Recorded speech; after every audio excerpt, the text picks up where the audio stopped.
नमस्कार और सक्षम न्यूज नाटक और आप सभी का स्वागत है। उच्चतम न्यायालय के सेवानिवृत्त न्यायाधीश एस अब्दुल नजीर को आंध्र प्रदेश का राज्यपाल बनाए जाने पर विपक्ष भड़क गया है। हालांकि ऐसा नहीं है कि पहली बार किसी पूर्व न्यायाधीश को राज्यपाल बनाया गया है। देश के विभिन्न उच्च न्यायालयों और शीर्ष न्यायालय में सेवाएं दे चुके न्यायाधीशों को राज्यपाल बनाया जाता रहा है। यहाँ तक कि भारत के पूर्व मुख्य न्यायाधीश तक राज्यपाल बनाए जा चुके हैं। ऐसे में सवाल उठता ही है कि अब ऐसा क्या हो गया कि जस्टिस नजीर के विरोध में आवाज बुलंद की जा रही है।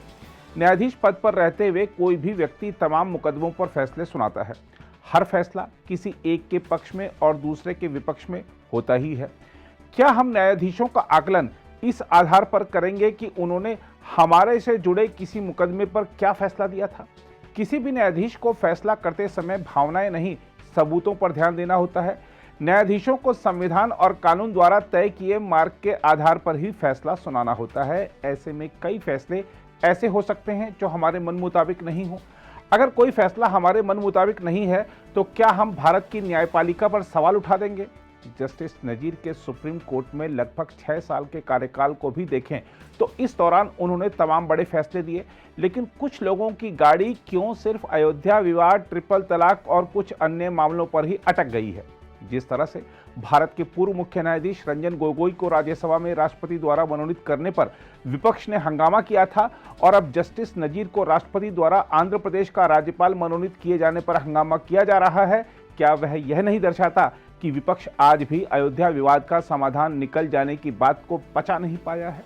सवाल उठता है कि क्या जस्टिस नजीर पर हो रहे हमले का मुख्य कारण अयोध्या विवाद ही है? सवाल यह भी उठता है कि जब कांग्रेस ने न्यायाधीश पद पर रहे लोगों को राज्यपाल बनाया, उन्हें विभिन्न आयोगों का चेयरमैन बनाया या उनकी योग्यता अनुरूप उन्हें ऐसे पदों पर बिठाया जहां उनके अनुभव का लाभ देश को मिल सके, तब उसमें कुछ भी संविधान विरुद्ध नहीं था। लेकिन जब वर्तमान सरकार ऐसा कर रही है तो वह संविधान विरुद्ध हो गया। जरा कांग्रेस और माकपा की ओर से लगाए गए आरोपों पर नजर डालिए। एकदम साफ हो जाएगा कि सिर्फ विरोध के लिए विरोध की राजनीति की जा रही है, जबकि जस्टिस नजीर की नियुक्ति के विरोध का कोई आधार है ही नहीं।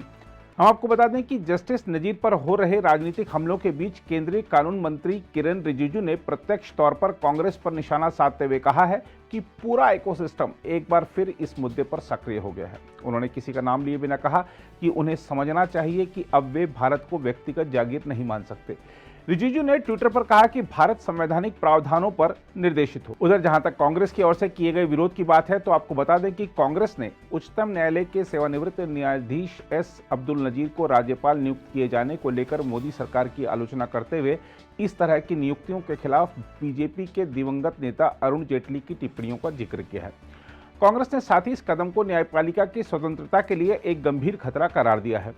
कांग्रेस प्रवक्ता अभिषेक मनु सिंघवी ने कहा, बीजेपी के एक कद्दावर दिवंगत नेता अरुण जेटली ने 5 सितंबर 2013 को संसद में और कई बार इसके बाहर भी कहा था कि सेवानिवृत्ति के बाद पद पाने की आकांक्षा सेवानिवृत्ति से पूर्व के फैसलों को प्रभावित करती है। यह न्यायपालिका की स्वतंत्रता के लिए खतरा है।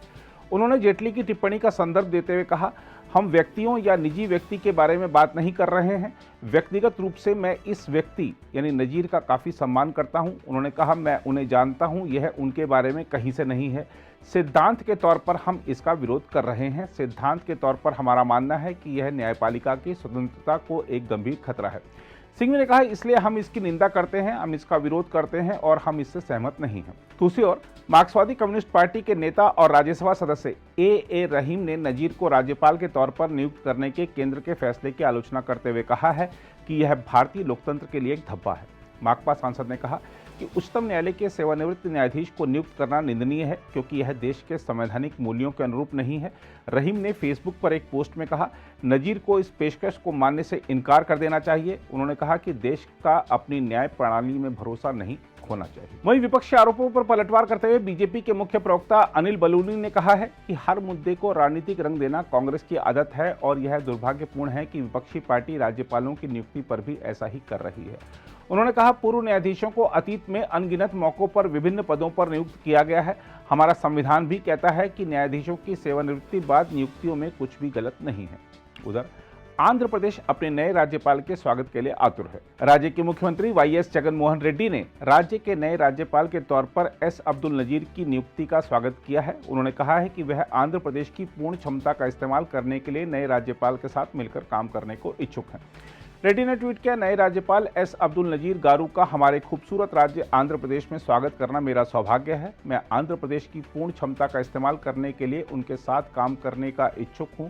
स्वागत है मान्यवर। बहरहाल हम आपको एक बार फिर बता दें कि नजीर राम जन्मभूमि बाबरी मस्जिद विवाद मामले में 2019 में ऐतिहासिक फैसला सुनाने वाली उच्चतम न्यायालय के 5 न्यायाधीशों की पीठ का हिस्सा रहे थे। इसके अलावा नजीर 3 तलाक और निजता के अधिकार को मूल अधिकार घोषित करने सहित कई महत्वपूर्ण फैसले सुनाने वाली पीठों में भी शामिल रहे।